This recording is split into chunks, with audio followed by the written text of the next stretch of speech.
কে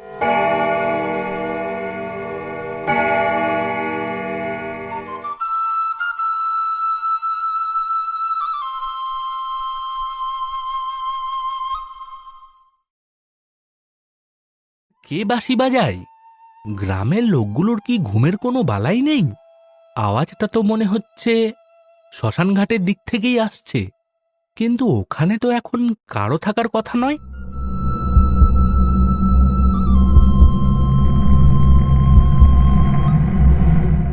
আরে, ওটা কিসের আলো? লণ্ঠন? না, লণ্ঠনের আলো তো ওভাবে হাওয়ায় ভাসে না। অদ্ভুত তো। অনি, ও অনি, জেগে আছিস বাবা?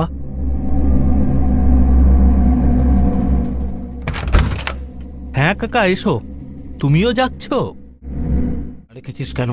তোকে না বললাম সন্ধ্যের পর পূব দিকে জানালা খুলবি না? আরে কাকা, গরম লাগছিল তাই। আর ওই শব্দটা শুনছো? কেউ যেন বাঁশি বাজাচ্ছে, মনে হচ্ছে শ্মশানের দিক থেকে। কর, ও সব কোনো শব্দ না, ও মনের ভুল, বাতাসের শব্দ। শুয়ে পড়, শুয়ে পড়, আর খবরদার জানালার ধারে যাবি না। কিন্তু কাকা, বাতাসের শব্দে এমন সুর থাকে নাকি? আর একটা আলো দেখলাম। অনি, তুই শহরের ছেলে, অনেক কিছু বুঝিস না। তর্ক করিস না বাবা। এই গ্রামে কিছু নিয়ম আছে, রাত বিরেতে ওদিকে তাকাতে নেই। যা বলছি শোন, আলো নিভিয়ে ঘুমা।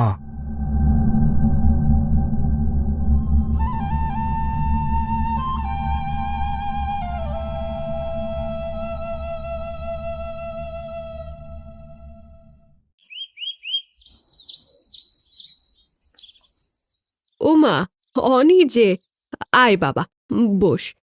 কাল রাতে ঘুম হলো ভালো? বিছানাটা কি শক্ত মনে হলো? থাক কাকা, কাল রাতের ব্যাপারটা তুমি অমন ভয় পেয়ে গেলে কেন বলো তো? কিসের ভয়? কি হয়েছে গো? কিছু না, ও কিছু না।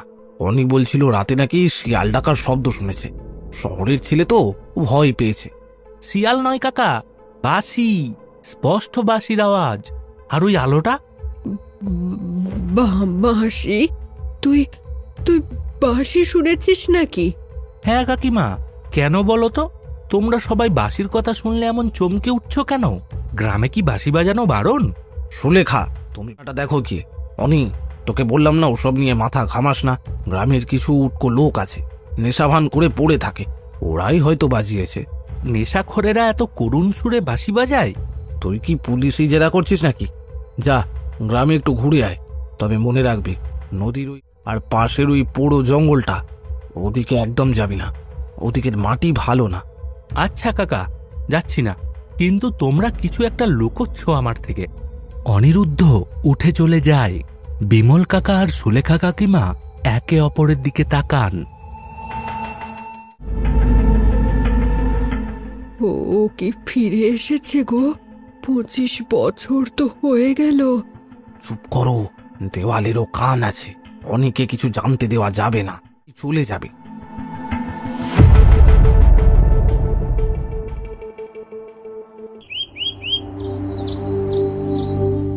অনিরুদ্ধ গ্রামের পথ দিয়ে হাঁটছে। গ্রামের নাম নিশ্চিন্দিপুর হলেও মানুষের চোখে মুখে একটা চাপা আতঙ্ক। মোড়ের মাথায় একটা চায়ের দোকান, সেখানে কয়েকজন গ্রামবাসী বসে আছে। আসুন আসুন বাবু, আসুন। আপনি কি বিমল দাদা বাবুর ভাইপো? কলকাতা থেকে এসেছেন? হ্যাঁ, এক কাপ চা দিও তো ভাই, চিনি কম। তা বাবু, গ্রামের হাওয়া কেমন লাগছে? শহরের ধুলোবালি ছেড়ে এই শান্তি, ভালোই তো, তাই না? শান্তি তো বটেই, তবে রাতগুলো বড্ড কাল রাতে যা এক কাণ্ড হলো। কি কাণ্ড বাবু? আর বলো না, ঘুম ভেঙে গেল এক বাঁশির শব্দে। কে যে এত রাতে বাঁশি বাজায়? আপনি আপনি বাঁশি শুনেছেন বাবু? কোন দিক থেকে আসছিল আওয়াজটা? ওই তো শ্মশানের দিক থেকে। সর্বনাশা কথা, সামনে অমাবস্যা। আমি জানতাম ও জাগবে, ও জাগবেই। কে জাগবে? আপনারা কার কথা বলছেন? বাবু, চাটা খেয়ে বাড়ি যান। ওসব কথা এই ভর দুপুরে না তোলাই ভালো। আপনারা সবাই এমন করছেন কেন? হতে পারে কোনো রাখাল ছেলে। রাখাল ছেলে মাঝরাতে শ্মশানে বাঁশি বাজায় না বাবু। আর ওই সুর মানুষের গলার না, ওটা ডাক, জমের ডাক। হঠাৎ রাস্তা দিয়ে এক পাগল প্রকৃতির লোক নাম হরিপদ, গায়ে ময়লা জামা, চুল উস্কো খুস্কো। তোরা গন্ধ পাচ্ছিস না? পোড়া মাংসের গন্ধ। এই হরিপদ, যা যা এখান থেকে, বাবুকে বিরক্ত করিস না, যা যা। তুই নতুন এসেছিস, তোর গায়ে তো শহরের গন্ধ, কিন্তু সাবধান, ওর গায়ে মাটির গন্ধ, রক্তের গন্ধ। ও খুঁজছে, ও খুঁজছে। কাকে খুঁজছে? সেই বরকে খুঁজছে, যে যে যে যে যে মালা পরাবে বলে গলা টিপেছিল। লাল বেনারসি, তা লাগলো আগুনের ছ্যাঁকা। 25 বছরের প্রতীক্ষা পূর্ণ হবে, বাঁশিটা বাজলে শেষ, সব শেষ। যা, ভাগ এখান থেকে, পাগল ছাগল কোথাকার। বাবু, ওর কথায় কান দেবেন না। কিন্তু ও যা বলল লাল বেনারসি, আগুন, এসবের মানে কি? পাগলের কথার আবার মানে কি বাবু? আপনি আপনি বাড়ি যান, বেলা বাড়ছে। অনিরুদ্ধ চায়ের দাম মিটিয়ে চিন্তিত মুখে উঠে পড়ে, কিন্তু যাওয়ার সময় সে দেখে হরিপদ শ্মশানের রাস্তার দিকে তাকিয়ে অঝরে কাঁদছে।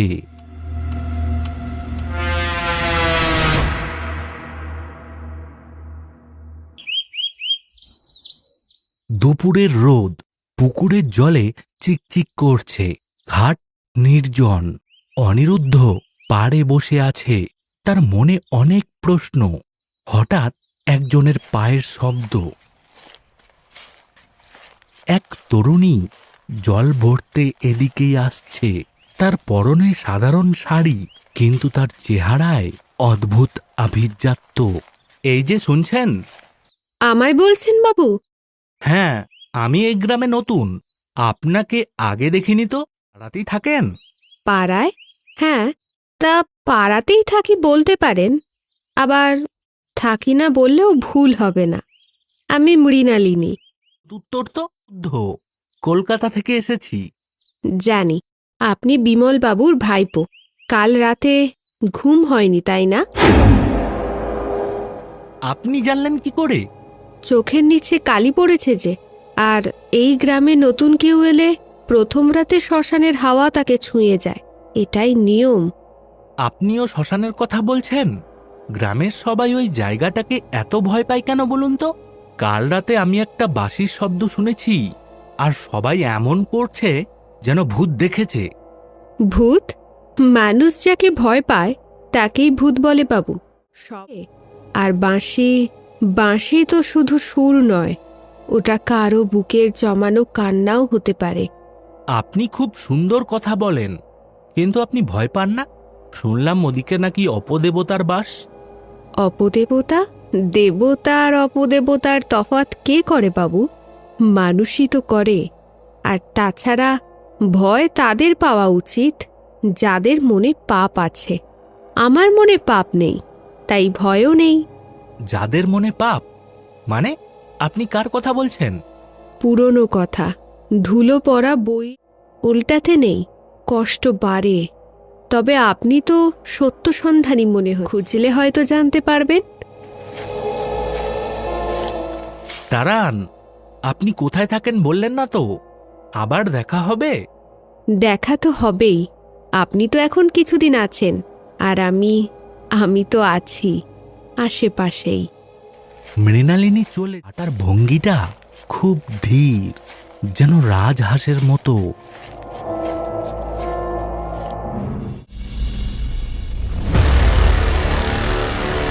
কিছুক্ষণ পর বিকেল বেলায় গ্রামের ভেতরে হইচই।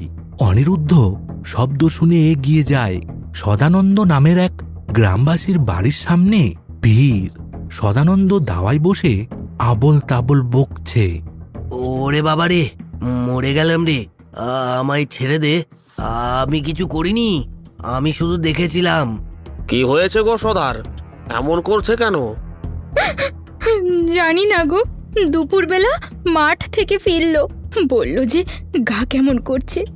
তারপর থেকে এই প্রলাপ বকছে, গাটা যে জ্বরে পুড়ে যাচ্ছে।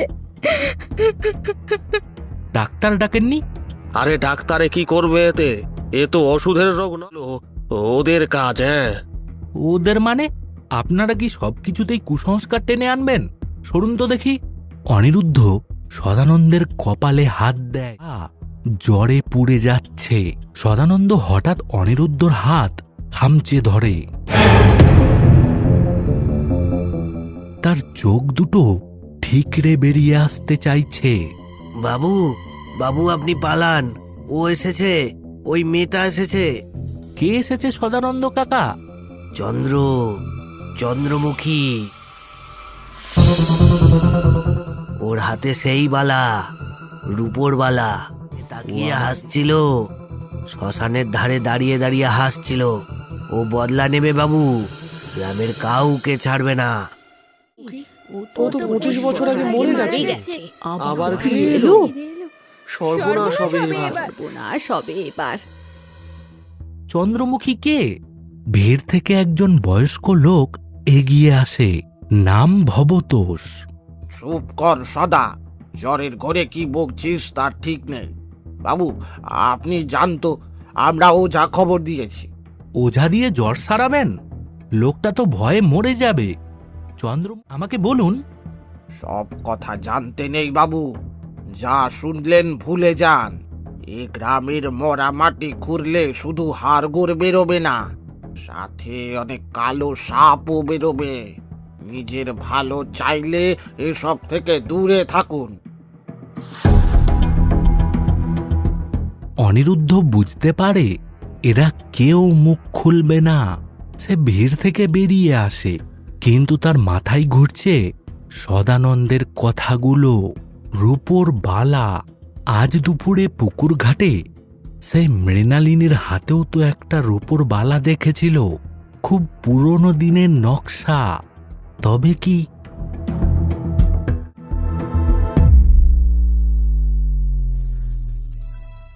সূর্য ডুবে গেছে, চারপাশ ঝাপসা। অনিরুদ্ধ বাড়ি করছে। সে ভাবছে মৃণালিনীর কথা, সদানন্দের ভয়ের কথা। মৃণালিনী মেয়েটা রহস্যময়ী। সদানন্দ বলল চন্দ্রমুখীর কথা, 25 বছর আগের ঘটনা। মৃণালিনীর বয়স তো বড়জোর 23-24। তাহলে কি সম্পর্ক? আর ওই হরিপদ পাগলটাই বা বলল কেন ফিরে এসেছে? অনি, একা কি করছিস? ঘরে আয়, সন্ধে হয়ে গেছে। কাকা, একটা সত্যি করে কথা বলো তো, চন্দ্রমুখী কে ছিল? তুই আবার ওই নামটা মুখে আনলি? তোকে না বারণ করলাম? সদানন্দ কাকা জ্বরের ঘরে নামটা বলছিল, গ্রামের সবাই ভয় পাচ্ছিল। তুমি যদি সত্যিটা না বলো, আমি কিন্তু নিজেই খুঁজে বের করব। তুই বড্ড একগুঁয়ে। তবে শোন, চন্দ্রমুখী ছিল এই গ্রামের এক অভিশাপ। নিচু জাতের রূপ ছিল আগুনের মতো, আর বাঁশি বাজাতো জাদুকরের মতো। গ্রামের জমিদার বাড়ির ছোট ছেলে রত্নেশ্বর, মানে এখন যে জমিদার, তখন সে যুবক। রত্নেশ্বর ওই মেয়ের প্রেমে পড়েছিল। তারপর একদিন মেয়েটা নিখোঁজ হয়ে যায়। 2 দিন পর শ্মশানের ধারে ওর লাশ পাওয়া যায়।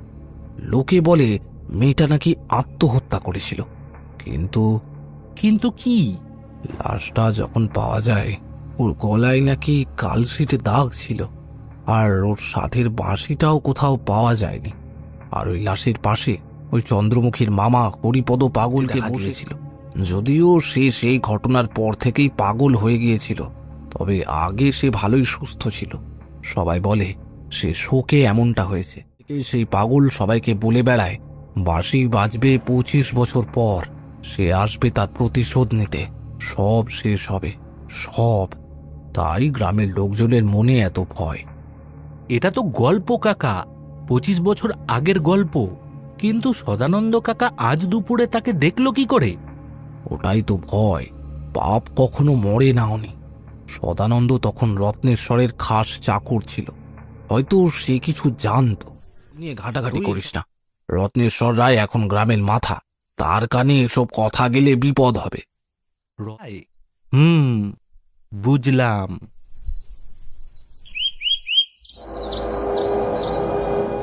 অনিরুদ্ধ সিদ্ধান্ত নিয়েছে সে রত্নেশ্বর রায়কে দেখবে। সে জমিদার বাড়ির সামনে দিয়ে হাঁটার ভান করে। বিশাল পুরনো বাড়ি, কিন্তু এখন জরাজীর্ণ।